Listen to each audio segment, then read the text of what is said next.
Subscribe to our YouTube channel and press the bell icon to get the latest updates. Statecraft means dealing with the realities that exist, not with your wishes, not with your desires.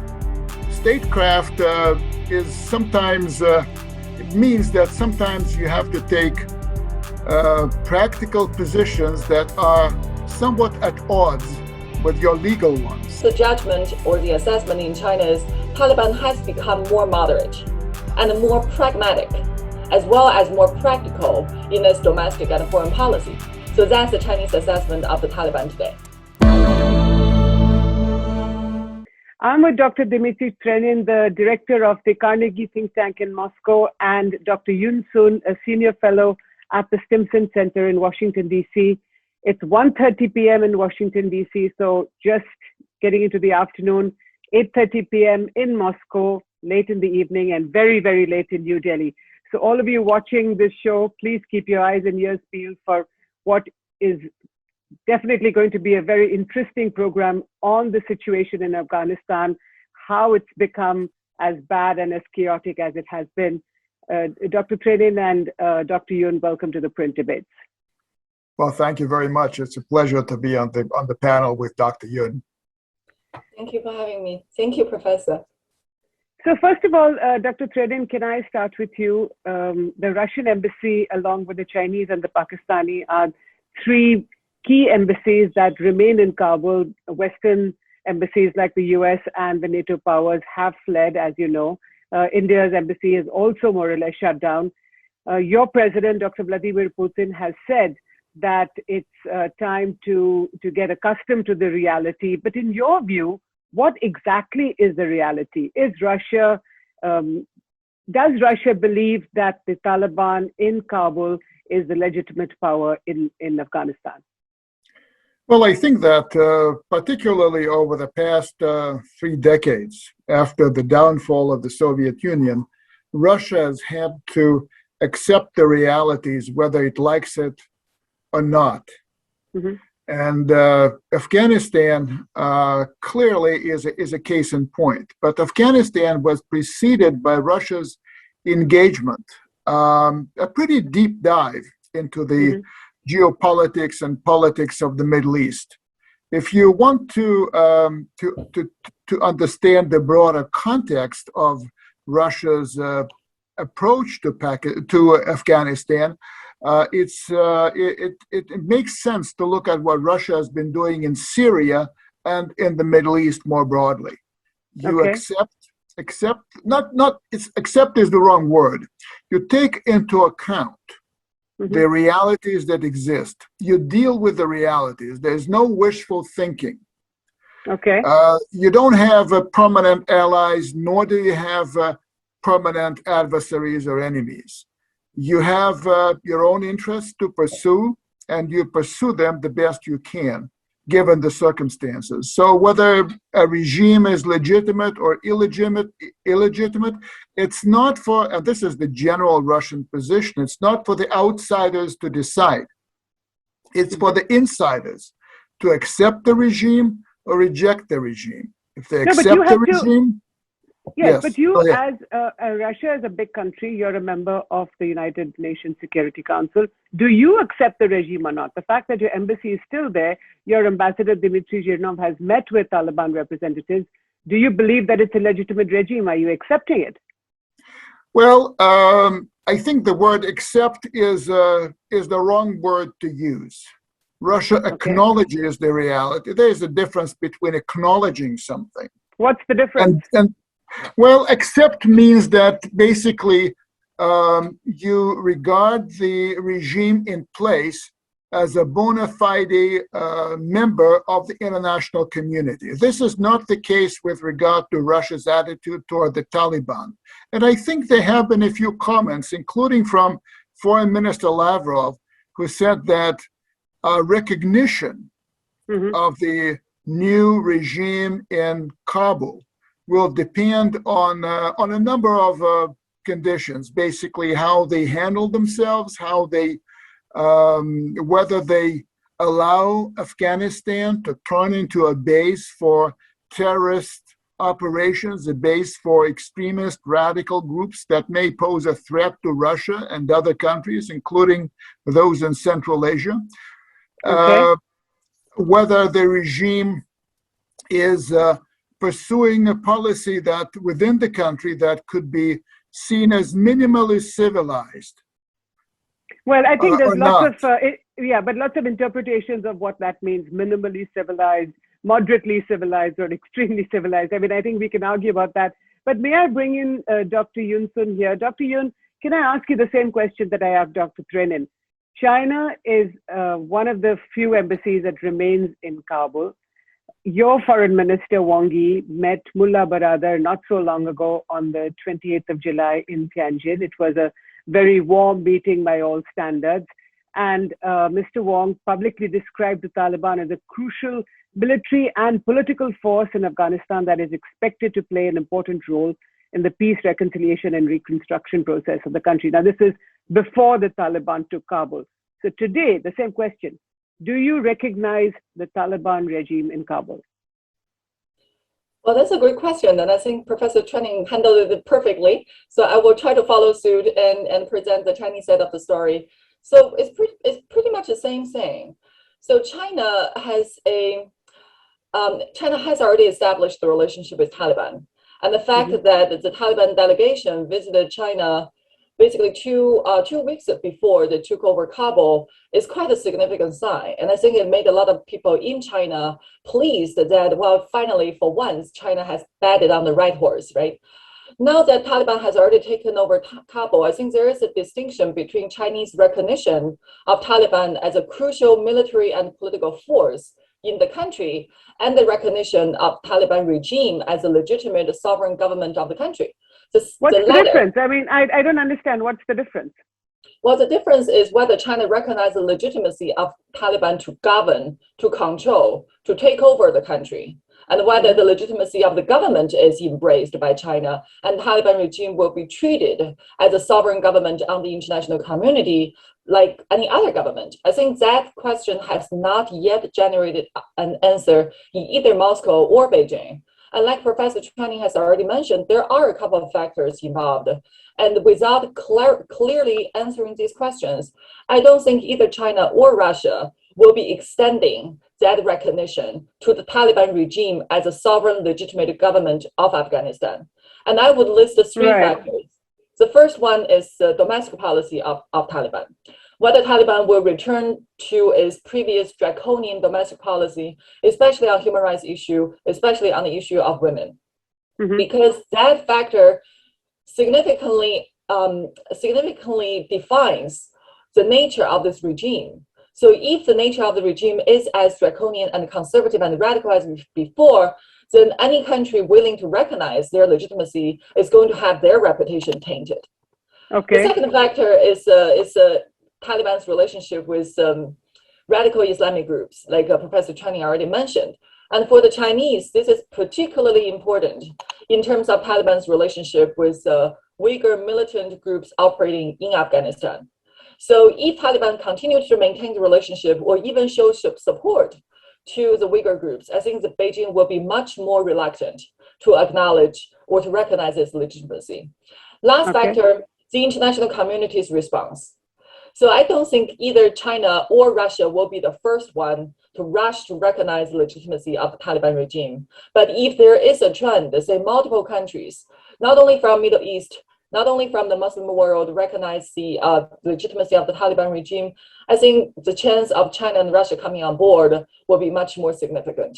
Thank you. So it's interesting, Dr. Yun, that you are speaking on behalf of the Russians as well, because you keep saying China and Russia. Perhaps it shows how China and Russia are such close partners in so many ways today in the international community. But Dr. Trenin, you talked about accepting the reality on the ground, and you will accept as well, I'm sure, that the former Soviet Union, you fought a war in Afghanistan for 10 long years, exited in 1989, bowed and bloodied, and perhaps the breakup of the Soviet Union, one reason perhaps was your experience or the experience in Afghanistan. But today in Kabul, your state agency, TASS, has already replaced the term terrorist describing the Taliban with radical. Now, how do you, what do you make of that? Well, basically, it means that the operational attitude of the Russian government toward the Taliban, and this is not something that happened yesterday or last week or in the last couple of months. It's something that's been developing certainly over the past year or two. Just last month, there was a visit by the Taliban delegation to Russia. The interesting thing about that visit was that the Taliban movement remains banned in Russia as a terrorist movement. And the ban was imposed in 2001 by a Russian court. So you have to deal with... And yet meetings are taking place all the time between the Russians that's and true. the Taliban. That's very true. So you have to, statecraft means dealing with the realities that exist, not with your wishes, not with your desires. Statecraft is sometimes, it means that sometimes you have to take practical positions that are somewhat at odds with your legal ones. And you deal with that all the time. And let me just remind you, it took the United States 16 years to recognize the reality of Bolshevik rule in Russia. 16 years. Okay. And during that time, there were contacts between Russia or the Soviet Union and the United States.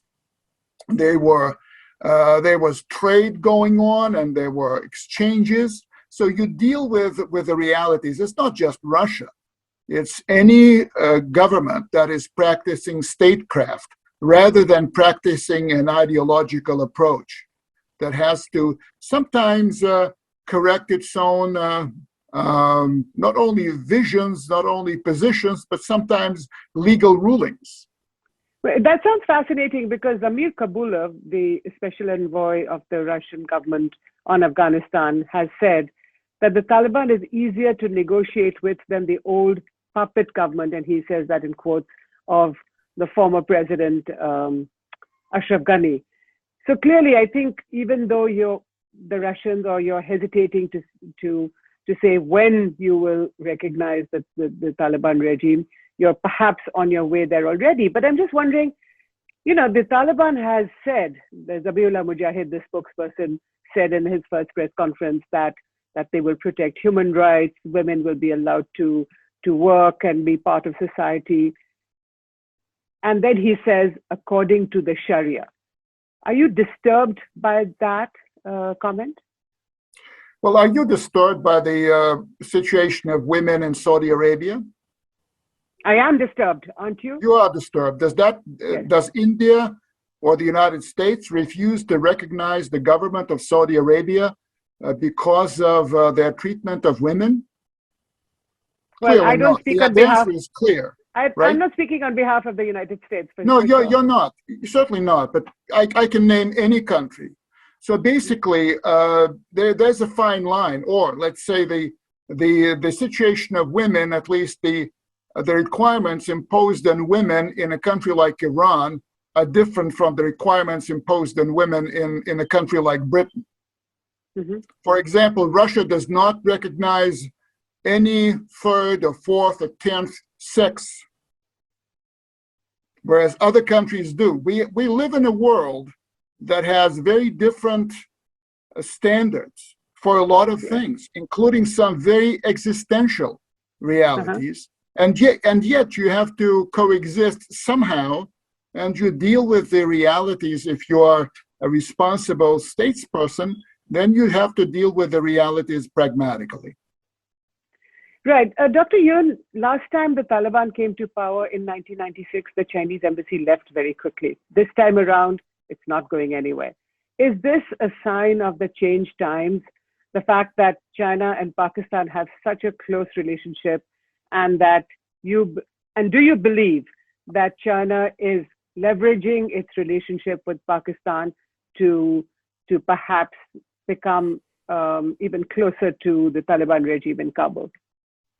I think there's a very broad spectrum of factors that has led to the Chinese staying or maintaining their embassy and keeping its operation in Kabul this time around. And I think Pakistan is only one of the factors. The fact is, back in 1996, the Chinese did evacuate their embassy, but they maintained the embassy compound. And now the version in China is that, well, we still have some communications with the Taliban government at that time in order to handle bilateral issues or bilateral affairs. So I think this time around, first off, the Chinese has a much better understanding of what Taliban is. Because back in 1996, China was still not the power it is today. And its communication, its understanding, and its knowledge of the Taliban at that time was rather, I would say, limited and simplistic. And at that time— What is your understanding of the Taliban today? Today or 20 years ago? Today.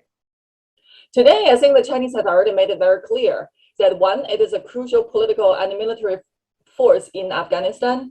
Two, the judgment or the assessment in China is Taliban has become more moderate and more pragmatic, as well as more practical in its domestic and foreign policy. So that's the Chinese assessment of the Taliban today. They still understand that Taliban is a conservative and radical religious group, and there's still a lot of uncertainty associated with Taliban's future policy, both domestically and in terms of its foreign relations. But I think so far, like the Chinese Foreign Ministry spokesperson said late last week, that things so far is pretty positive. So I think for the Chinese, they'd like to give it a try. So you do believe that the Taliban has turned over a new leaf? Look, I'm a China analyst. I analyze China's position.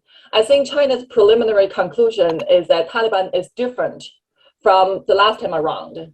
Whether that qualifies as turned a new leaf, I think that depends on the definition of the new leaf. But I think at least this time around, a lot of countries and a lot of observers are seeing some changes to the Taliban behavior. While there's no illusion that Taliban has been, well, especially their religious practice, has been quite rigid. And there are different factions within Taliban. They're the ones that are more moderate, and then there are ones that are more religiously conservative. So I think the future policy remains to be seen. But as a China analyst, I could say with certain level of certainty that China has found Taliban to be more moderate and pragmatic than before. Right. Dr. Trenin, can I ask you about Pakistan? Now, the Russians reached out to the Pakistanis in the hope that that the Pakistanis would help forge a better relationship between Moscow and the Taliban. That has obviously succeeded. So is that a new gambit in your South Asia policy? Well, I think that, again, looking at the realities on the ground, I don't think that people believe that the Taliban are simply an arm of Pakistani intelligence service. It's certainly much more complex than that. And if you want to deal with the Taliban, you can deal with them directly. Of course, you can also deal with other countries, and you should deal with other countries, including Pakistan, that has a certain insight into the Taliban for the reasons that we all know. However, I would say that Russia's road to Kabul does not lead via Islamabad. I think Russia prefers to deal with countries and various political forces directly, rather than paying a price for the intermediaries' services. So I think that, again, Pakistan, for one of the reasons why Russia is paying, I think, more attention, has been paying more attention to Pakistan, is because of Afghanistan. And Afghanistan is potentially a major security issue for Russia. Maybe one of the principal security issues potentially for Russia and via Central Asia. So it certainly commands Russia to reach out to Pakistan. It's not to balance India, it's not to balance the Quad, it's not to do all those geopolitical games as some people think.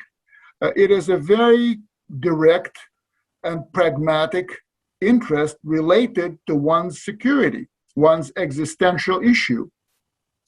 What is so existential about having a relationship with the Taliban? I mean, why are you so? Well, why are you describing it as such?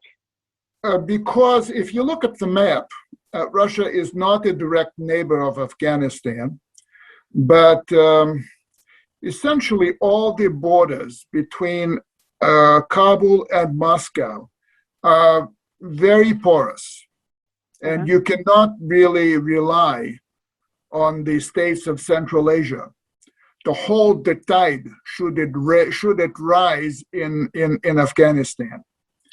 And if something happens, I'm not suggesting that there's a domino theory at play in Moscow, but if something, if Afghanistan again becomes a source of extremism, radicalism among Muslims in the southern parts of the former Soviet Union, then you will see echoes of that very soon in the Muslim republics of Russia itself and even in Moscow. So you have to pay a lot of attention to that. That's a clear and present danger, potentially. Much more serious and much more direct than many other dangers at this point. Right. Dr. Yun, can I ask you about the attacks on Chinese diplomats, engineers, other citizens in Pakistan? In April, for example, the Chinese ambassador, on the 22nd of April, the Chinese ambassador was staying in a hotel in Quetta, and the hotel was bombed, and the Pakistani Taliban, the TTP, took responsibility for that attack. So is there concern in China about increasing attacks on Chinese nationals inside Pakistan? Oh, I think the concern is tremendous, especially since the beginning of this spring. Like you mentioned, I think the attack in Balochistan at the hotel, the bombing at the hotel that the Chinese ambassador was staying at the time, it was only a start.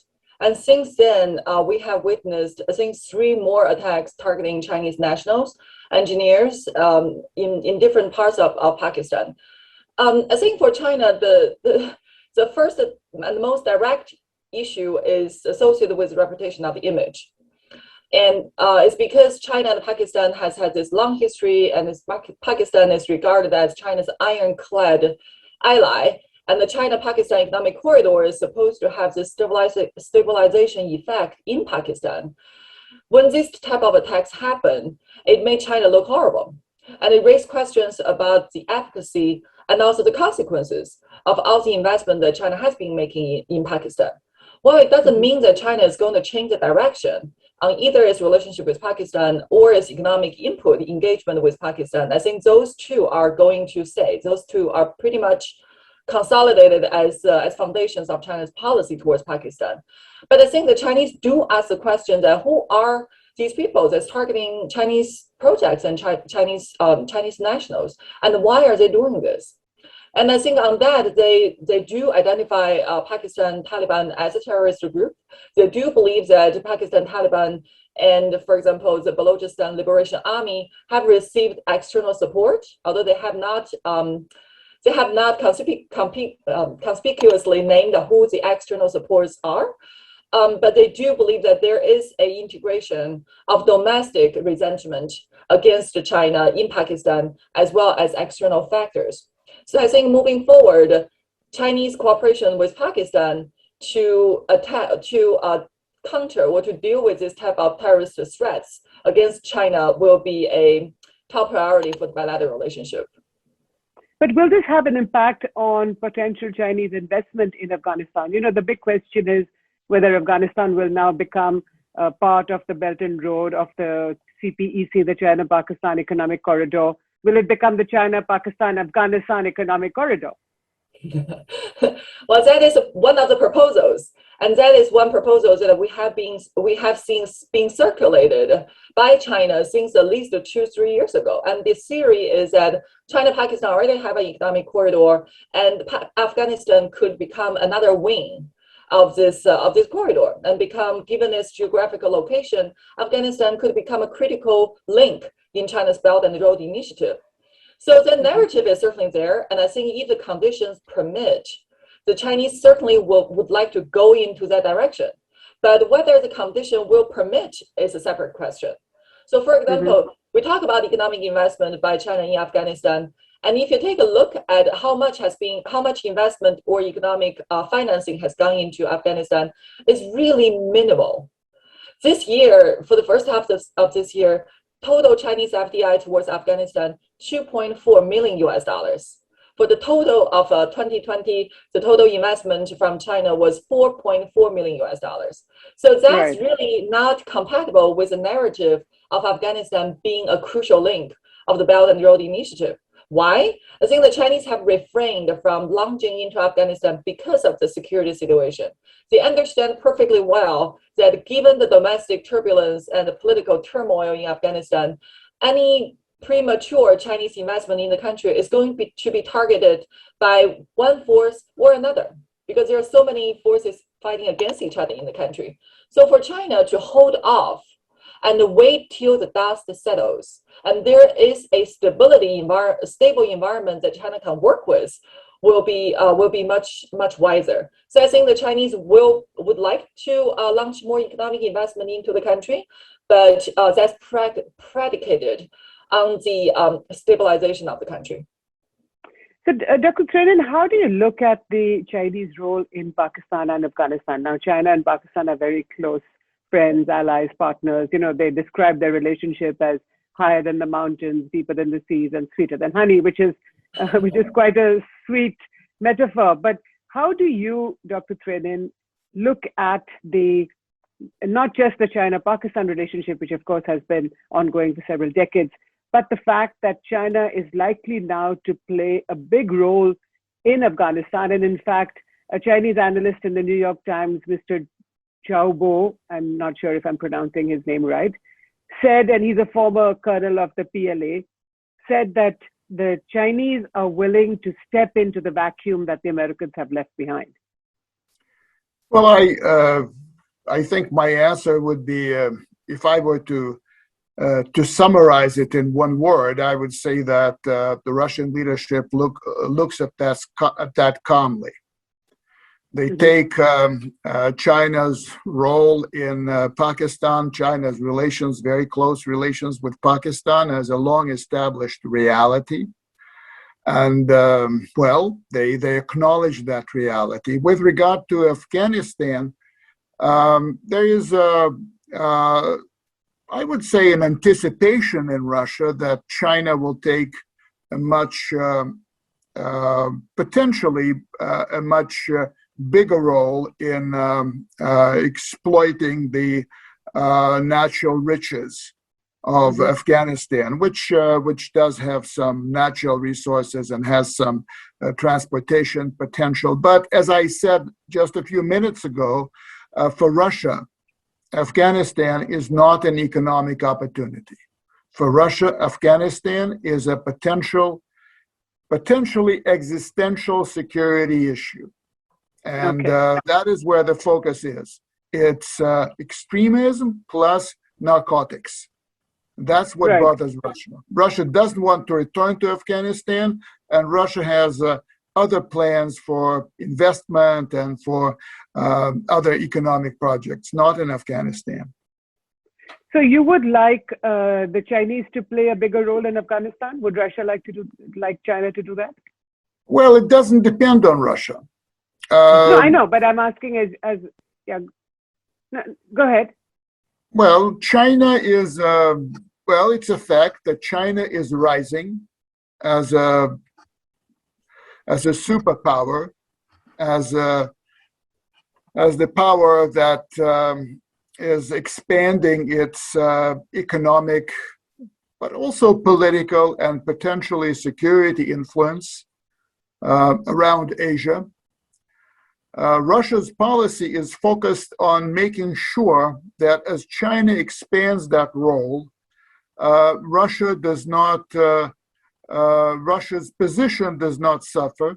Russia does not have to become a follower of China, and Russia continues to have, I would say, an equilibrated relationship with China. Clearly, Russia's GDP and China's GDP are very different, and China is the overwhelmingly leading economic player, and India is also rising to become a major economic and potentially also political and security player in Asia, and Russia is accepting those realities and is trying. It's a balancing act. It's a very difficult act, but Russia is seeking to preserve its partnership relationship with both Delhi and Beijing without making a choice for either two of its, I would say, neighbors in Eurasia, and either two of the great powers of the 21st century. Whether Russia will be able to do that, that depends on the quality of statecraft in Russia, but even more so on what happens within Russia, whether Russia will be able to turn its economy around and become more dynamic and faster developing economy, a faster developing nation, even as it preserves its political stability. But isn't there an element of Schadenfreude in Russia, which is that the Americans have bitten the dust in Afghanistan? And well, I think there is an element of that. People don't like in Russia. Well, I don't think that Russia is special in this in this sense. People don't like arrogance in others. Mm-hmm. Sometimes they are arrogant themselves, or they used to be arrogant. The Soviet Union used to be, in many ways, an arrogant power and paid the price.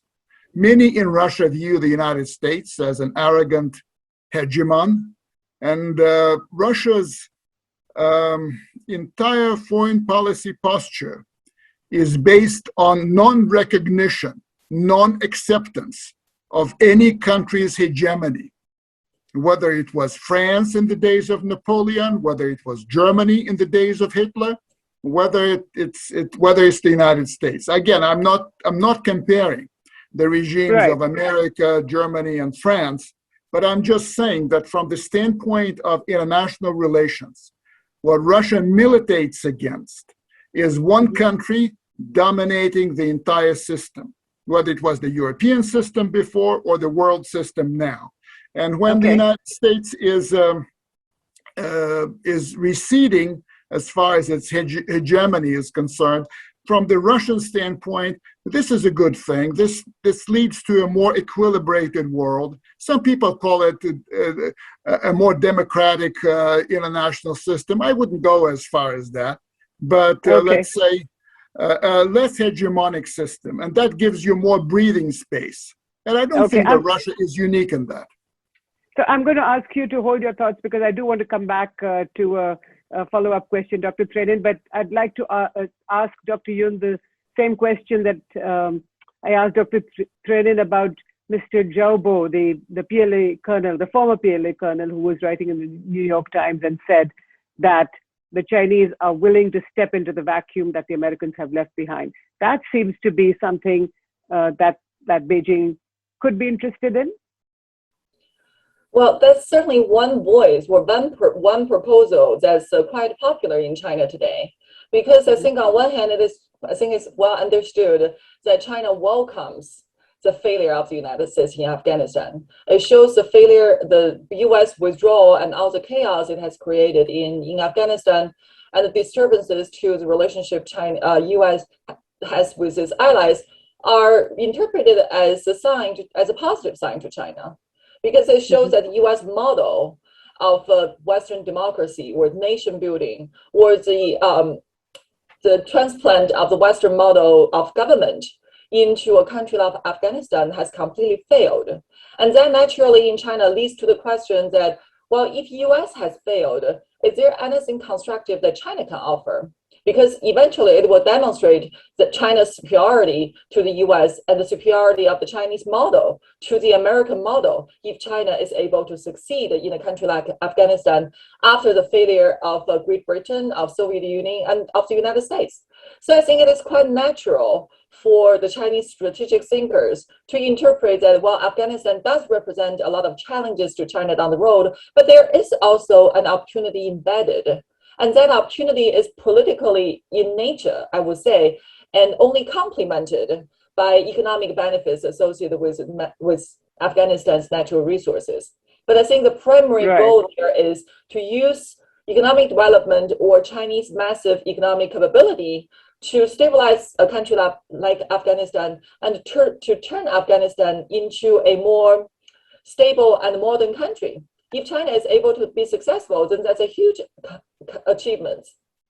Right. Dr. Trenin, a follow-up question to you. If the US is receding as a global power, it's bitten the dust in Afghanistan, and China is rising as a global power, you just described the Americans as a hegemon. Would you describe the Chinese as a rising hegemon? Well, first of all, let me add to what I said before, that despite everything that I've just said, Russians were not eager to see the back of the Americans in Afghanistan, because that opens a front line for them. And I talked about that during this conversation. As long as the United States was present in Afghanistan, they were able to check the bad guys in Afghanistan. And now that the U.S. is no longer there, the mess lands exactly into the lap of the neighboring countries, and that includes Russia. So there is an element of schadenfreude, but serious people, cold-headed people, believe that this is not a good thing. The United States can walk away from Afghanistan. Russia, for geographical reasons, stays in the region and is inheriting the mess that the United States is leaving behind.